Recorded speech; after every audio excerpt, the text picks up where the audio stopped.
Yes, salut Sam, je suis très content et ravi de te retrouver pour ce 7e épisode. Aujourd'hui, on va parler d'un sujet, d'un sujet qui est ultra populaire, qui a été rendu populaire à partir de décembre 2022 et qui n'a fait que exploser sur les réseaux, la communication, tout le monde en parle.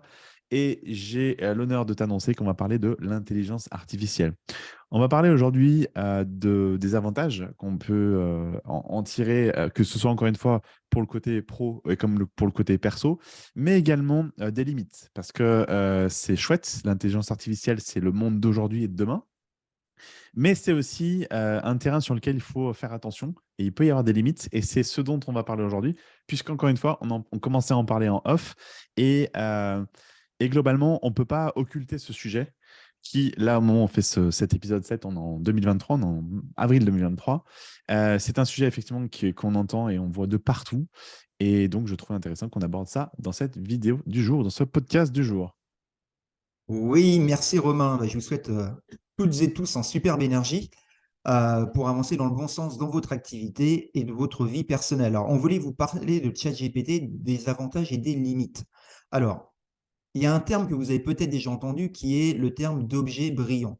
Et ce qu'on veut vous éviter, parce qu'on est des hommes authentiques et on veut le meilleur pour vous, on veut vous éviter d'être attiré à l'extérieur par les objets brillants, c'est-à-dire quelqu'un qui va vous faire imaginer que ChatGPT, c'est l'objet magique qui va régler tous vos problèmes en termes de formateur, en termes de coach, bref, pour développer votre activité sur Internet. Parce que oui, ça va vous apporter des avantages. Oui aussi, ça va vous apporter des limites. Alors, les avantages, on va vous en parler avec plaisir. Et Robin, je te laisserai peut-être en parler un peu plus parce que c'est un peu plus ta tasse de thé, dirons-nous techniquement. Moi, j'aurais plutôt vous parler aujourd'hui des limites de ChatGPT. Les limites, mais aussi quelque part les avantages, je vais aller voir où je vais en venir parce que l'un est lié.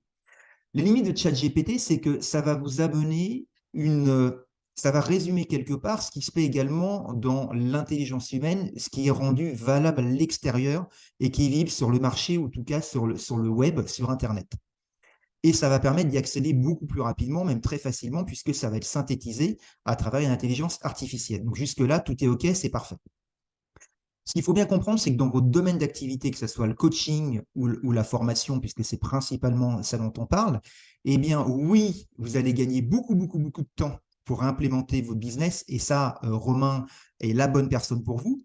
En revanche, là où ça va également énormément vous desservir, c'est dans le sens où, eh bien, si vous basez simplement sur les AI, comme on dit, l'intelligence artificielle, eh bien, vous allez être limité dans le sens où tout le monde va faire la même chose que vous. Et aujourd'hui, qu'est-ce qui va faire que vous allez vous démarquer sur votre marché? C'est que vous allez régler une problématique de vos clients basée sur une transformation que l'intelligence artificielle n'a pas dans ses fichiers. Puis je pourrais m'exprimer ainsi, c'est-à-dire n'a pas connaissance.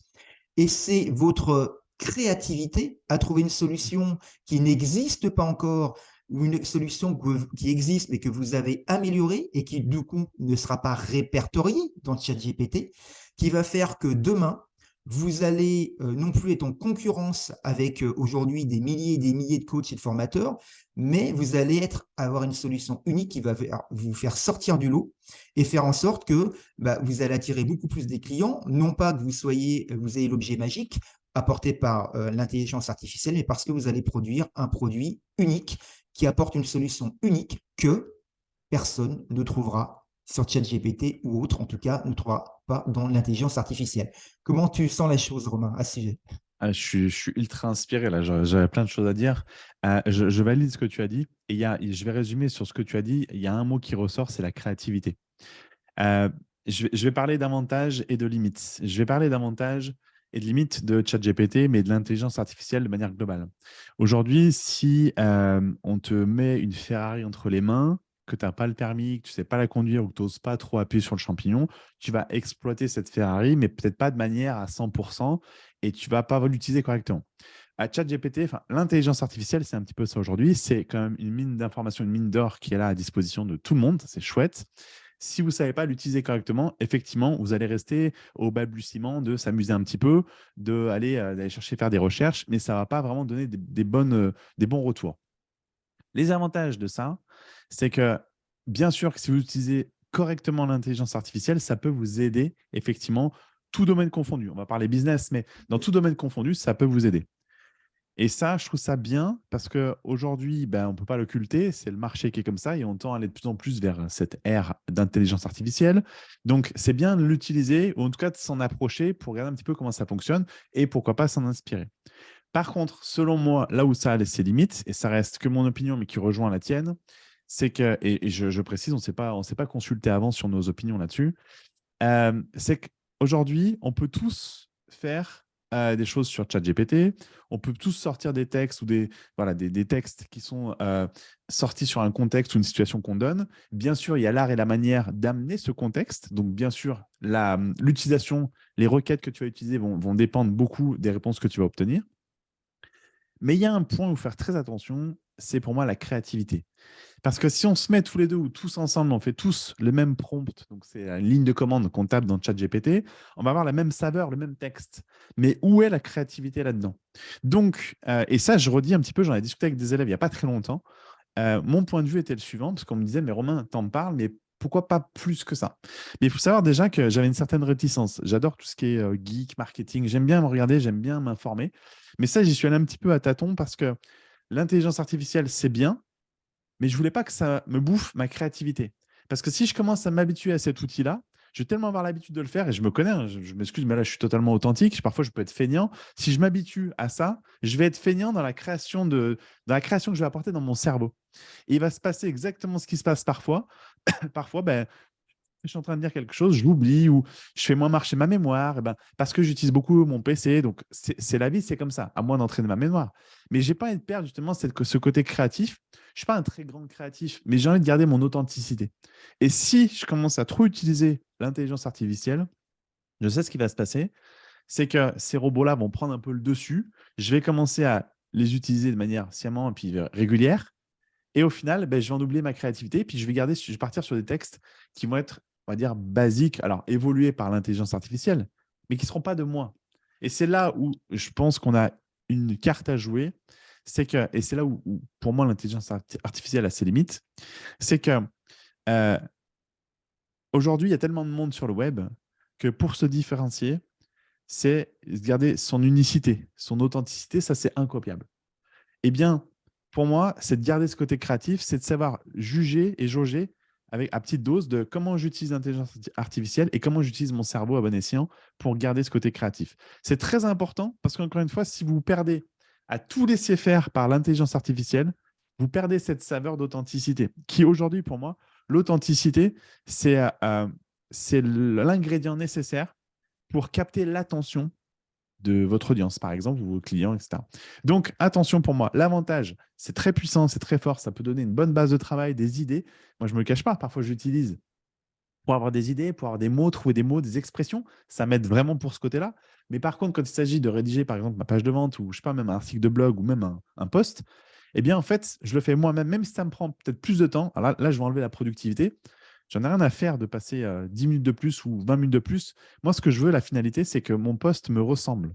Et pour qu'il me ressemble, je suis obligé de garder ce côté créatif, ce côté rédaction que j'ai que moi, et avec mes qualités, mes défauts d'écrire, faire des fautes ou pas, ou de la grammaire. Et ça, c'est important de garder ça. Donc, pour moi, encore une fois, la limite, enfin, moi, je vois sous cet angle-là, la limite va être dans la créativité. Je reviens sur ce mot parce que c'est ultra important. La créativité, de ne pas tomber dans ce cercle vicieux, d'utiliser ça tout le temps pour plus faire marcher ses méninges et plus avoir de côté créatif qui fait que vous sortirez plus du lot. Et en fait, vous serez finalement, hein, mais je me mets dedans, hein, vous serez une personne lambda parmi tant d'autres. Et après, il va se passer ce qui va se passer. Seuls les meilleurs vont gagner. Donc, attention à ça. Et c'est un petit peu ce que j'avais fait en retour de mes élèves qui m'ont posé la question il n'y a pas très longtemps. J'aime ce côté intelligence artificielle, mais voilà, c'était un petit peu rebuté au début. Aujourd'hui, je m'y acclimate, je l'utilise, mais encore une fois, je garde ce côté, voilà, ma création, mon côté, voilà, ma touche personnelle. J'aime bien le faire parce qu'encore une fois, c'est comme ça que mon audience connecte avec moi et pas autrement. Hmm. Bah, je te sens vraiment, vraiment enthousiasmé par ce sujet. On voit qu'il te touche à cœur. D'ailleurs, à ce sujet, si vous souhaitez en savoir plus, sachez que dans la liste email, si vous inscrivez dans la liste email de Romain sur son site internet, vous allez recevoir des pépites sur ChatGPT, l'intelligence artificielle. Donc, à vous de voir ce qu'il y a de bon pour vous. Je voudrais revenir sur le fait que ça va être bon et moins bon, ni bien ni mal, mais en tout cas, ça va écrémer le marché. C'est-à-dire que cette créativité, la bonne nouvelle, c'est que pour les courageux, pour les créatifs, ceux qui veulent sortir du lot et vraiment se donner les moyens de réussir, contrairement, entre parenthèses, aux, allez, c'est vraiment une parenthèse, mais aux feignants, c'est-à-dire qui veulent des résultats rapides en faisant le moins possible, eh bien là, on a une mauvaise nouvelle pour cela, c'est que ça va pas fonctionner, ça va écrémer, c'est-à-dire que seuls les plus créatifs et les plus travailleurs et les plus authentiques qui veulent trouver une solution évolutive et qui apporte des réponses aux problèmes à leurs clients, mais une solution qui n'existait pas, eh bien forcément, ça va sortir de ChatGPT. Donc concrètement, aujourd'hui, mon humble opinion, hein, c'est que le marché aujourd'hui du coaching et de la formation va devenir encore plus tendu. C'est-à-dire que jusqu'à maintenant, eh bien, globalement, il y a encore quelques années, le marché était plutôt ouvert avec un ticket d'entrée, ce qu'on appelle un ticket d'entrée, c'est-à-dire une porte d'entrée plutôt facile, enfin plutôt difficile. Et maintenant, au fur et à mesure des années, c'est devenu de plus en plus facile avec un accès à des sites, des plateformes, des tunnels de vente avec des prix de plus en plus bas. Donc aujourd'hui, c'est ce qu'on appelle une porte d'entrée, un ticket d'entrée bas. Donc aujourd'hui, c'est le cas. C'est quasiment accessible à tout le monde pour une centaine d'euros par mois. Vous avez accès, vous pouvez créer votre propre business de coaching, de formateur online sur Internet. Maintenant, là où ça va s'écrémer, c'est que tout le monde va utiliser ce type d'intelligence, puisqu'on va vous vendre certainement, ou on va croire que c'est la solution miracle, l'objet brillant, comme on aime le dire, alors qu'en réalité, eh bien, ça va écrémer le marché, puisque tout le monde va se ressembler. Donc aujourd'hui, je dirais que pour moi, ChatGPT, c'est une opportunité à aller au-delà et à ne pas l'utiliser pour la base de ce qui va faire votre offre et qui va faire que vous allez sortir de la concurrence, c'est-à-dire en devenant leader de votre marché. Quand on dit leader, c'est quoi? C'est faire quelque chose qui n'existe quasiment pas parce que vous avez développé une solution que les autres n'ont pas à travers votre expérience, à travers votre esprit d'hypothèse, c'est-à-dire émettre des hypothèses de résolution de problèmes pour vos clients qui n'existent pas encore, pouvoir les tester et avoir des réponses, soit en gain de temps, soit en termes d'énergie, etc., pour faire gagner énormément de bénéfices à vos clients qu'ils n'auraient pas eu sans vous. Et en fin de compte, c'est les courageux, et ça c'est une très bonne nouvelle, les courageux, les créatifs, ceux qui, comme on dit en anglais, think outside the box, qui pensent en dehors de la boîte, qui vont avoir les meilleurs résultats dans les années à venir. Et tous ceux qui ont eu accès à ce ticket d'entrée très bas dont je parlais à l'instant, avec des sites accessibles pour quelques dizaines d'euros, eh bien, ils vont se retrouver complètement noyés dans la masse, dans le bruit, comme on dit dans notre domaine d'activité. Et c'est un gros avantage pour vous. Donc, si vous êtes et si vous avez envie de vous démarquer, envie d'être créatif, eh bien, ça va passer avant tout par, je dirais, et ça sera peut-être la boucle également, c'est par la création de quel type d'offre, quel type de produit vous proposez. Parce que ChatGPT, ça pourrait être intéressant pour gagner du temps sur communiquer sur votre message ou un type de message pour faire prendre conscience à vos prospects et vos clients. En revanche, la base de qui vous êtes, de ce que vous proposez comme offre pour résoudre la problématique de vos clients, ça, ChatGPT ne vous l'apportera jamais. Ou alors, si vous l'apporte, vous serez tellement 5000, 3000, 2000 ou 1000 personnes à l'utiliser la même chose qu'au final, vous ne démarquerez pas de la concurrence. Et quand on ressemble à tout le monde, on est personne. Oui. Donc, c'est bien que vous en ayez conscience. Soyez vous-même, je vous le dis régulièrement. Soyez unique, soyez votre unicité. Les gens vont vous acheter parce que vous êtes unique. Et ChatGPT va tout faire pour que vous ne soyez pas unique. Qu'est-ce que tu penses de cette chose, Romain? Alors, le côté unique, j'y crois beaucoup. Donc, effectivement, enfin, j'y crois beaucoup. Ça a toujours existé, mais encore plus aujourd'hui, encore une fois, pour sortir, encore une fois, dans l'unicité. Parce que ChatGPT va effectivement créer des produits, entre guillemets, qui seront sensiblement pareils, bien entendu. Chacun aura plus vraiment de saveur. Donc, il faut vraiment voir cette intelligence artificielle, notamment ChatGPT, comme un outil. Un outil, quelque chose, vous êtes dans votre trousse à outils que vous allez vous servir pour vous aider à gagner du temps sur des points, sur des choses, pour faire des recherches, pour peut-être formuler des éléments. Ça, c'est clair. Il faut que ça fasse partie des outils que vous allez utiliser. Mais ça vient s'implémenter dans votre entièreté où vous gardez la main. Et c'est pas l'intelligence artificielle ne doit pas prendre le dessus de qui vous êtes et ce que vous faites. C'est encore une fois un outil. Donc, gardez la main sur tout ça en étant encore une fois authentique, unique. C'est ce qui vous différenciera des autres. Parce qu'encore une fois, même ChatGPT tourne dans tous les sens les réponses. Vous allez avoir des réponses formulées qui seront les mêmes ou en tout cas sensiblement les mêmes que les autres. Et donc, là-dessus, comment vous démarquer. Parce qu'encore une fois, aujourd'hui, eh bien, il faut, enfin, dans tout domaine, bien entendu, mais encore plus aujourd'hui, il y a quand même énormément de monde sur le web où tout le monde veut la part du gâteau, tout le monde veut créer un business en ligne, ou en tout cas, beaucoup de personnes veulent créer un business en ligne. Bah, c'est de savoir comment je me démarque, comment ça peut fonctionner. Eh ben, l'intelligence artificielle, il faut partir du principe que c'est un outil que vous allez utiliser dans votre business et pas quelque chose qui va prendre toute la place, parce que votre place, c'est l'humain que vous êtes derrière ça, pour que les gens puissent ressentir. Parce que qu'on le veuille ou non, c'est comme on dit en vente, quand tu es au téléphone, la personne décroche, tu ressens quand même l'énergie. Même si elle n'est pas en face de toi, tu ressens l'énergie que la personne y met. Et bien sur le web, c'est pareil. Que tu sois en Zoom, comme on fait là, ou que tu sois en vidéo, que tu sois sur les réseaux, en live, on ressent ton énergie. Ou même quand tu écris un mail, les gens ressentent cette énergie que tu y mets. Et si derrière, il n'y a pas cette saveur, il n'y a pas de saveur qui vous ressemble, eh bien, les gens vont déconnecter. Et très vite, hein, l'humain est comme ça. Aujourd'hui, ce que j'aime dire, l'Eldorado, la mine d'or, c'est l'attention. Pour capter l'attention de votre prospect, c'est ultra difficile aujourd'hui puisqu'on est notifié dans tous les sens et qu'on est lessivé. On va beaucoup manger ce qu'on appelle du snacking content. C'est des petits contenus vidéo rapides, mais qui ne nourrissent pas vraiment le cerveau. Donc, les gens sont tellement habitués à ce rythme de vie-là qu'ils n'ont pas le temps. Donc, l'attention est très difficile à capter. Si derrière votre politique de je fais tout par l'intelligence artificielle, c'est OK avec vous, mais vous allez très vite voir que derrière, les gens vont décrocher parce qu'il n'y a plus cette saveur d'authenticité qui ressort vraiment, puisque malgré tout, même si les robots sont bons aujourd'hui, on arrive à ressentir quand c'est quand même l'humain qui a écrit ou la personne que vous avez en face qui a écrit ou pas. Parce qu'on a chacun un style différent de s'exprimer, d'écrire, de faire, et ce qu'on ne peut pas retrouver dans l'intelligence artificielle, ou en tout cas pas aujourd'hui. Mais quoi qu'il en soit, même si on le retrouvait demain, je vous conseille vivement de garder une grosse place d'humain dans ce que vous faites et vous servir de ChatGPT ou l'intelligence artificielle comme un outil qui vient s'implémenter dans votre business. Mmh. Et bien comprendre, alors c'est ce qu'on évoquait offline, ce que j'évoquais avec Romain avant de commencer cette vidéo, c'est bien de comprendre que ChatGPT, si on prend l'image d'une pyramide, ça va se situer vraiment en haut de cette pyramide. On est dans la phase des processus.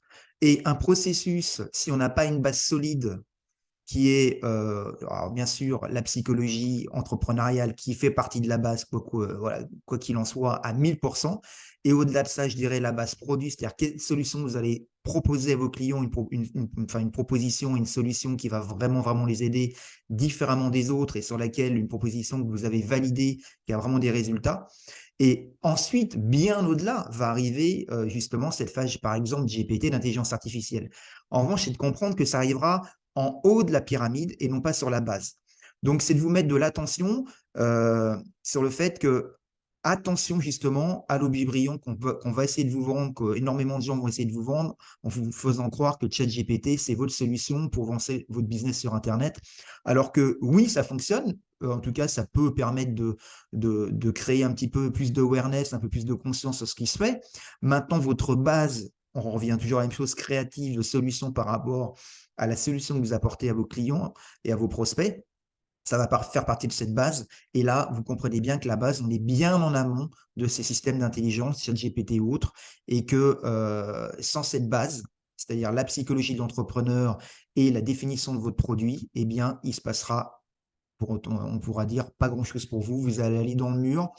Et si on vous dit l'inverse, bah, c'est la différence, je dirais, avec moi et Romain, c'est qu'on a le courage de vous dire les choses avec notre grande expérience, je dirais, du business en ligne et même hors ligne, et à travers tout l'ensemble du processus qui fait que ça compose un business comme un grand puzzle avec ses différentes pièces de puzzle. On a une visibilité concrète aujourd'hui que beaucoup de gens n'ont pas. Et on veut simplement vous mettre en garde, voilà, parce que on voit tellement de gens qui vont dans le mur, qui se fatiguent, qui dépensent leur énergie, leur temps, leur argent, qui au final, bah, arrêtent, sont désemparés parce qu'ils n'ont pas les résultats qu'ils veulent, sans comprendre pourquoi. Mm. Et nous, c'est ce qu'on veut vraiment pour vous. Donc, c'est pour ça qu'on vous le rappelle avec le cœur à chaque fois, et qu'on veut vous mettre de la conscience là-dessus pour bah, en faire en sorte que bah, vous ayez ce que vous méritez et que par rapport au travail que vous émettez, vous ayez vraiment des résultats sans tourner en rond, Mm. en écoutant des gens qui vont vous vendre ce que vous voulez entendre et non pas ce dont vous avez besoin, tout Oui, simplement. ça c'est effectivement, ça c'est vrai, donc bien faire attention à cette partie-là. Et aussi, je dirais, de ne pas biaiser votre prospect ou votre client ou votre audience, même tout court. Pourquoi je dis biaiser? Parce que Je vais prendre un exemple concret dans lequel on va certainement arriver dans les prochains mois, prochaines années. Imaginez, vous avez un service dans votre entreprise qui est, je ne sais pas moi, de vendre au téléphone. Tu fais travailler l'intelligence artificielle, c'est quelqu'un, donc c'est une intelligence, un robot, on va parler de robot, qui parle à ta place au téléphone au prospect, qui va lui parler comme il veut, qui va lui vendre ce que tu as envie de lui vendre, qui va faire un discours parfait avec les meilleurs discours de vente possibles et qui va lui vendre le produit. Mais ça, c'est pas toi, puisque c'est l'intelligence artificielle, c'est le robot qui le fait. Ça veut dire que tu es en train d'accepter avec l'intelligence artificielle que ton savoir, ton expertise soit transmise à une intelligence virtuelle qui va faire le travail à ta place. Et imagine donc le prospect en face, lui qui est au téléphone avec ce robot, il ne sait pas que c'est le robot puisque le robot se fait passer pour toi. Imagine, maintenant tu prends l'inverse, tu te mets à la place de ce prospect-là, tu te mets à la place de ton client. Tu te mets à la place, tu es au téléphone, tu as l'impression de parler à Romain ou à Samuel, et en fait tu parles à ce robot qui parle exactement comme Romain et Samuel, mais c'est pas lui. Hein. On est d'accord que c'est pas lui, ça reste un robot. Donc, ta manière de faire, t'exprimer, tes petits tics, tes mots, tes machins, c'est pas toi. Ou ton expertise, c'est pas toi. Eh bien, quelle saveur ça aurait pour vous? Moi, en tout cas, c'est fade. Parce que je ne viens pas chercher un robot, je viens chercher l'humain avec qui j'ai envie d'être accompagné ou avec qui j'ai envie de discuter. L'intelligence artificielle, c'est un petit peu ça. Donc, attention, parce que après, si on enlève la personne qui est au téléphone, elle suit la formation, et là, boum, c'est vous qui faites les cours. Mais c'est marrant parce que vous n'avez pas la même tonalité, même façon de vous exprimer que la personne que j'ai au téléphone. Ce que je veux dire par là, derrière, dans mon image, c'est qu'entre ce que peut percevoir votre audience de ce que vous dites, ce que vous faites, ce que vous créez, ce que vous vendez, et qui vous êtes réellement, eh bien, il y a peut-être une différence. Et cette différence-là, quand l'utilisateur, votre audience s'en rend compte, bah, en fait, ils ont l'impression d'être pris pour des cons. Donc forcément, ils peuvent partir. Je suis assez cru, mais c'est très vrai parce qu'au final, aujourd'hui, encore une fois, l'attention est difficile de capter. Si la personne se rend compte que dans l'engrenage, il y a un petit gravier qui vient couper cet engrenage ou qui vient court-circuiter les choses parce que c'est pas en fait vous et c'était finalement un robot, il ne le sait pas, mais il voit que c'était pas la même personne, eh bien, ça peut casser cette confiance, cette relation de confiance que vous avez avec votre audience. Donc, attention aussi à ça, de ne pas tout laisser faire par l'intelligence artificielle, mais ça peut pas avoir ces conséquences-là. C'est une image que je donne, bien entendu, mais demain, on arrivera à ça. Entre ceux qui veulent créer un business rapidement et facilement et qui vont se servir de tout ce qu'on va mettre à disposition et qui vont utiliser tout ça, derrière, finalement, en tant qu'utilisateur, vous n'allez même plus savoir si vous parlez à un robot, si vous parlez vraiment au créateur du programme ou si c'est un truc qu'il a pondu sur ChatGPT en 3 minutes et en fait que vous avez acheté. Je vois beaucoup de gens qui commencent à faire ça aujourd'hui, par exemple, qui vendent des e-books. Pour moi, aujourd'hui, en tout cas, de ce que je pouvais voir, quand tu crées un e-book, tu y mets ta patte perso, tu écris ton e-book, même si ça t'embête, tu écris tes pages, c'est pas parfaitement parfait, mais c'est de toi. Aujourd'hui, les gens lancent un sujet dans ChatGPT, ChatGPT te sort un e-book, tu fais un copier-coller et tu fais un e-book, tu le vends sur Amazon, tu le vends à ta liste. Mais les gens, ils achètent qui? Ils achètent quoi? Ils achètent un robot qui a écrit à ta place, donc ils n'achètent pas toi, c'est pas toi qui as écrit. Moi, ça me gêne, tu vois. Moi, ça me gêne beaucoup parce que derrière, on trompe et on dupe quand même l'utilisateur. Même si certains vont me dire oui, l'intelligence artificielle, c'est puissant, etc. Oui, peu importe. Mais la finalité, c'est pas toi qui as écrit cet e-book-là. C'est pas avec ta main, c'est pas avec ta pensée précise. C'est un robot qui a pensé pour toi. Donc, ce n'est pas toi.